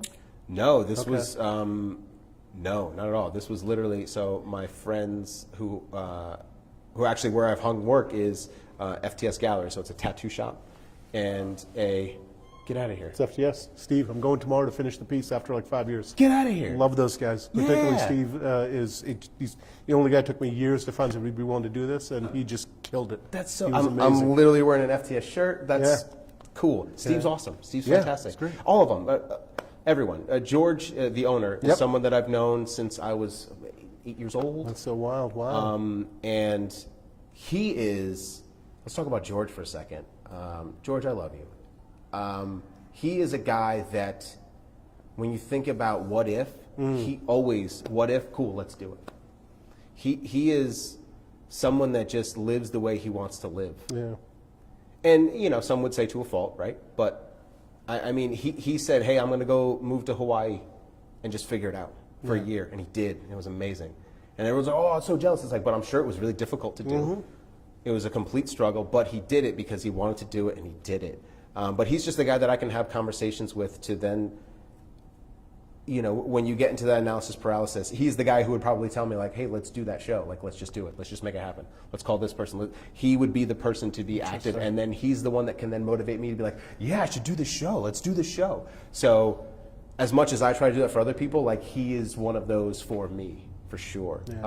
That's so cool. Yeah, I love FTS. I love places like, I am a shameless promoter of places that are just organizational embodiments of everything we've been talking about, right? So those guys at FTS, there's 100%. that it's them. Like, that whole place is an expression of somebody. It's so obvious. Yes. Right? We haven't mentioned it yet, but we do every Unstuck. Mia Sushi, first certified sustainable sushi restaurant on the planet. I love that. I mean, they're beautiful human beings. Yes. And it is all about community, and the entire place is an expression of them. Yes. It's not a restaurant. I mean, it is, but it's not. It's an Right. expression of them. Right. You know? It's a tattoo shop, but it's not It's a tattoo not. shop. FTS is not. I mean, they do tattoos. That's not what they are.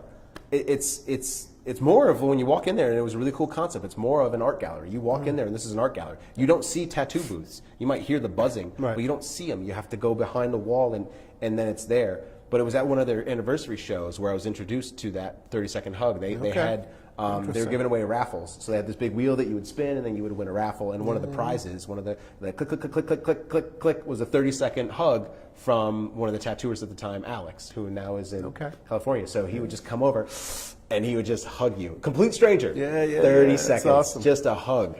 And you would see that. But then what was really cool was that anytime you went into that space, again, you talk about energy. And all walks of life came into that place. And when it first started out, I knew everyone because it was all the same people. And then year 2, year 3, by year 4 was like, I don't know who half of you are. More than half of you. That's amazing. But you know someone who's connected to someone, and everyone in there was on this sort of same level. I kind of equate it almost to, forgive the fanboyism, Apple users. I can have a conversation with someone who's passionate about Apple products, and it's just, we're right here. Oh, you're Apple, I'm Apple, cool, yeah, we're good. Obviously, I worked there for a while, so slightly brainwashed, but I was brainwashed before I worked there too. In all fairness, but there was that sort of, they embodied that. Have you hung out at the State House down here in New Haven? No. Okay, so I had Slate Ballard. Slate and Carlos started that place. That place is it's a music venue that meets all these same criteria. Yeah. Just you see very eclectic groups in there, the kinds of eclectic crowds in there, and then the kinds of music they bring in. It spans the continuum, and I have yet to see an inauthentic concert there. That's cool. And they do comedy there too, right? Or do they do comedy? I don't know. They might. have They do, their own. yes, Scott's saying yes. They do. Okay. Yeah. Interspace Sound Labs, My the man. Studio District, Scott Amore, two companies videoing this right now for you Facebook folks. Thanks, Scott. Thank you, Scott. State House is another place that's like this. It's just the environment of the place is a community, and it is authentic. It's an expression of the people that are there. Community. Yeah. And that's, when people find that community, that's where, and I think when I was talking about when people talk shop, it's observing communities. That to me is, that's cool. Yeah. And it's not something you get creative. It's I've had this conversation with folks who are, you mentioned Tuesday Tea. I got Tuesday Tea, a little mug. Yes. That community is 18 years old at this point, and I've got a couple of. This thing has been around for quite a while, and it's interesting. We fluctuate. We might have 50, we might have 10. It doesn't matter.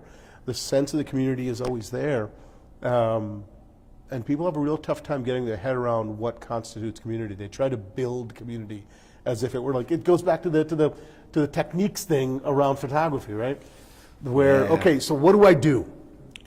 No. That's not where to start. Yeah. Right? It has to be an authentic expression. It just is. It just happens. Yeah. It will happen. That's right. If it's not an expression for you, you're not going to have community. You're going to have a group. A big group, but it's not a community. Right. And it won't necessarily be a motivated community. No. Especially when I think about the thought of someone who would say, hey, let's build a community. It's sort of like, okay, well, you maybe you're trying to put together a group of people for some purpose. It's that community will just happen. Yeah. Yeah, that's cool. Yeah. That all came off of your question. Oh, yeah, sorry. So, again, I get a little long-winded. Apologies. I'm very concise and never meander. I was picturing Blade Runner, with the videos. Yeah, big giant. Right. I would love to, I mean, my immediate thought was a whole bunch of iPads, but then I realized iPads are very expensive, so you just get little displays. But I thought the reason why I thought it might be kind of cool is what I would like to do is have them to be a 1-to-1 ratio. And not necessarily bigger than life. I would like for it to be a 1-to-1 ratio so that what you're doing, so that it looks like you're looking at a person. That was my initial thought. If you could figure out a way to hang them safely, we've got 20 iPads. You could do a little installation in our space. That would be amazing. So, backflipping dog, a baby learning how to crawl, offer to hang images in here. Amazing. Let's do it. Let's do it because we rotate art, and it's a big commitment of ours to showcase artists, and so let's figure out a way to do it in, Oh, that'd in the be coming months. really Yeah, it'd be cool. great. Like I said, we got 22, I think, iPads. And when there isn't a session going on, those iPads are sitting just getting charged. So, Cool. yeah, Cool. there we go. See, Also, now I I'm think, ready to go. I think we need to introduce the 30-second hug thing here. I think it's Salinas. We put David Salinas kind of just standing at the doorway and just 30-second Just hug. hugging everyone for 30 seconds. That's only humorous to those of you who know David, and just Yeah. kind of trying to imagine that. Yeah. It's going to be a lot of fun. He actually would be up for it. I can see that. Yeah. Yeah. Other thoughts, comments, questions, requests? A song, a dance? Thank you for taking the time to be here, for being so open and candid and vulnerable in the conversation. Yeah. To your point earlier, it is helpful. My experience is it is helpful for folks to hear, honest conversations. Helps them locate their experience sometimes in a way that they weren't able to locate before. I think it's very refreshing, and when I observe it and when I experience it, we have this ability to connect on so many different levels. So it's nice when it can be real. But thank you for having me. Thank you for Absolutely. inviting me. And this is great. And how do we find you online? So 30 Oh. SEC EXP is the project. But how about Yes. you otherwise? So me, otherwise, stevewalterphoto.com or Steve Walter Photo. If you search Steve Walter Photo in the Googles, In the Googles. I'll show up my face. There you go. Hopefully my face. I also show up with Steve Jobs a lot because Walter Isaacson wrote his biography, Okay. and so when you search Steve and Walter, Uh-huh. so I like it. It's That's cool. great. It's great. I'm Yeah. like, yeah. But yeah, thank you very much, Al. Absolutely. And I definitely want to talk further about the Yeah, let's do installation. it. Let's That'd do be it. very cool. That'd be amazing.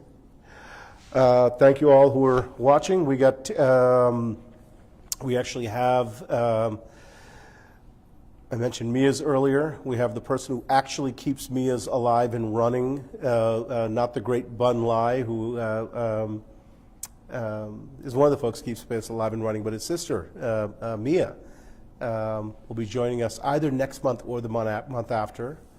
And we have the CEO of the largest, of the 10 oldest breweries on the planet coming out from Kentucky. So I'm not sure yet which one will be June, which one will be July, but those are the next two. So stay tuned for the sequence. And for Tim's session, he says he will be bringing a keg to compete with our new beginning beer. Uh-oh, Chris. So we're gonna have dueling, but they only do a Pilsner. So they are doing old school Pilsner only. Okay. So it's a very specific thing. If it's July, maybe Oh, we could do a Pilsner off. That's great. Yeah. We can do competing Pilsners. Pilsner I love it. off. I love it.